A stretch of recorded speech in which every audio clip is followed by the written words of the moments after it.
កម្ពុជានឹងបោះសម្អាតឧក្រិដ្ឋជនឆបោកអនឡាញឲ្យអស់ពីកម្ពុជាត្រឹមខែមេសាឆ្នាំ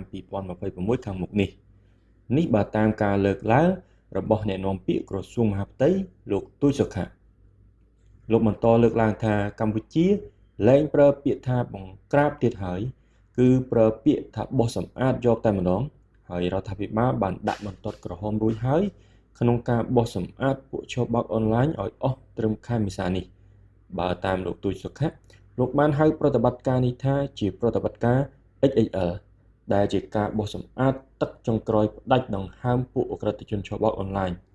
បន្ថែមពីនេះលោកបានលើកឡើងថាប្រសិនបើនៅតាមបណ្ដាខេត្តផ្សេងៗត្រូវរកឃើញថាមានទីតាំងប្រព្រឹត្តបទល្មើសឆបោកអនឡាញទៀតមន្ត្រីគ្រប់គ្រងរាជធានីខេត្តនោះត្រូវទទួលខុសត្រូវចំពោះមុខរដ្ឋាភិបាល